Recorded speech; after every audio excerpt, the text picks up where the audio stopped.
दिनेश जी।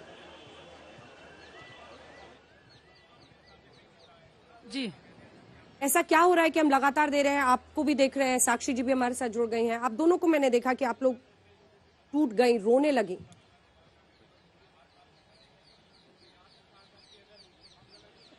देखिए मैम, तकलीफ होता है बहुत कि हम कितने मेडल्स लेके आए। मैंने रेसलिंग में 20 साल से ज्यादा मेरा रेसलिंग कैरियर हो गया है। इतने ओलंपिक्स में मेडल हम लोगों ने जीत लिए, वर्ल्ड चैंपियनशिप में जीत लिए। कहाँ हमारी मेहनत में कमी रहेगी, कहाँ हमारे संघर्ष में कमी रहेगी कि जिस इंसान ने इतना गलत किया है, इतनी लड़कियों का शोषण किया है, वो लड़कियां हिम्मत करके इतने सालों बाद सामने आ रही हैं, तब भी उनका बचाव किया जा रहा है। हमारे आत्मसम्मान की, हमारे सम्मान की बिल्कुल भी रिस्पेक्ट नहीं की जा रही। तो तकलीफ हो रही है कि हमने देश को इतना कुछ दिया है, हमने इतना संघर्ष किया है इस देश के सम्मान के लिए, हमारे सम्मान को, हमारे मान सम्मान को बिल्कुल चूर चूर किया जा रहा है हर कदम पे। तो वो चीज मतलब थोड़ा सा तकलीफ देती है कि इतना कठोर कैसे हो सकता है कोई भी। हम महिला भी हैं, हम खिलाड़ी भी हैं, हम मतलब क्या बताएं, हम तिरंगे का मान सम्मान हम बढ़ाते हैं। पीटी उषा मैम बोल रही है कि हम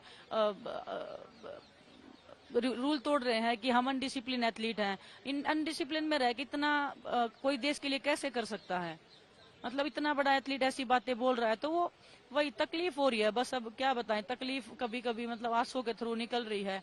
बोल बोल के भी हम लोग ऐसे कई बार थक जाते हैं कि वो शब्द भी बयान नहीं कर पा रहे हैं।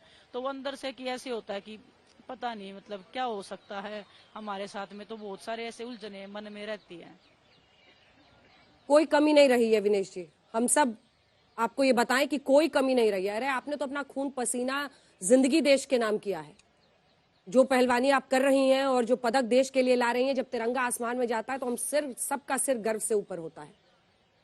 कोई कमी नहीं रही है। भावुक तो आप भी साक्षी पिछले कुछ दिनों से लगातार हो रही हैं, क्या कहेंगी? पूरा देश आपको आज तक के जरिए सुन रहा है।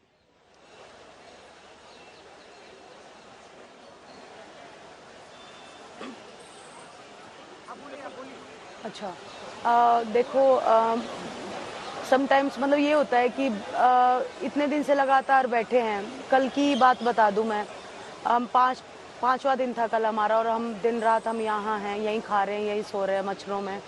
और फिर सडन बयान आता है पीटी उषा जी का कि ये अनडिसिप्लिन कर रहे हैं। तो ये बात सुनते ही तो मुझसे बिल्कुल भी नहीं रुका गया कि हम तो इतना स्ट्रगल कर रहे हैं एक अच्छी मतलब एक न्याय की लड़ाई के लिए, और वो एकदम से बोल रहे हैं कि हम अनडिसिप्लिन कर रहे हैं। एक कभी खिलाड़ी को सबसे पहले यही सिखाया जाता है कि डिसिप्लिन में रहना, क्योंकि डिसिप्लिन में ही रह के हम इतने ऊपर लेवल तक जाकर पदक जीत सकते हैं। वो सबसे मेन पॉइंट होता है स्पोर्ट्स में। और उन्होंने तो 1 मिनट में कह दी, लेकिन महिला खिलाड़ी होने के नाते भी उन्होंने एक बार भी नहीं सोचा कि आप भी महिला हो। अगर आपके साथ ऐसा हुआ होता तो आप भी फिर भी यही कहते। बस यही बात का दुख है कि एथलीट होने के नाते हमारा दर्द नहीं समझ पाई हो। और तब जबकि उन्होंने खुद एक वक्त पर खिलाड़ियों के खिलाफ, फीमेल प्लेयर्स के खिलाफ उनको बुली करने का और भी कई बातें कहकर वो खुद भी एक वक्त पर उसके खिलाफ बोल रही थी। और आज पता नहीं क्यों उन्होंने इस तरह का पद पर पहुंचने के बाद लोगों को भूलना नहीं चाहिए कि उनके खुद प्लेयर थी। संघर्ष के दिन कैसे थे। जी जी साक्षी जी। Exactly ma'am. और जब वो एथलीट थी, जब वो एक्टिव थे, तो उन्होंने भी अपनी एथलेटिक फेडरेशन के खिलाफ लड़ाई लड़ी थी। लेकिन अब वो पद पे बैठ गए हैं तो उनकी पूरी विचारधारा चेंज हो गई है। मतलब मुझे तो समझ में नहीं आता कि पद मिलने के बाद आदमी का व्यवहार कैसे बदल सकता है, आदमी का इंसानियत कैसे बदल सकती है। अच्छा विनेश जी, आप लोग अब क्या चाहते हैं? क्योंकि अब एफआईआर दर्ज हो रही है, क्या है आप लोगों की मांग, क्या है?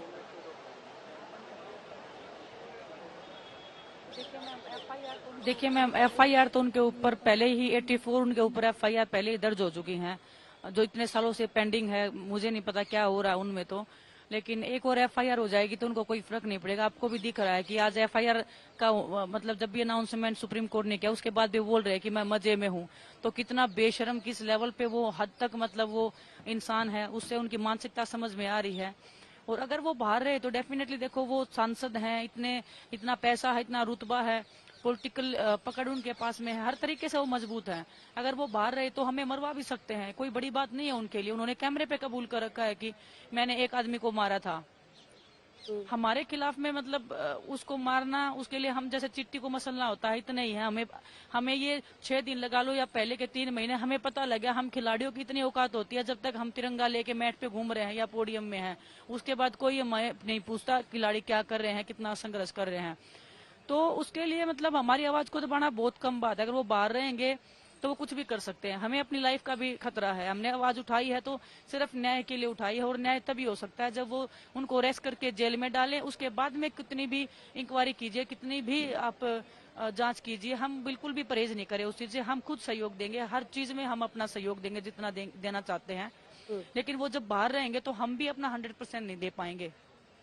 तो वो एक है कि वो अगर पावर से हटेंगे, उनसे हर एक पोजीशन लिया जाएगा, वो बिल्कुल सामान्य नागरिक हो जाएंगे, तब देखते हैं कि कौन सच बोल रहा है और कौन झूठ बोल रहा है।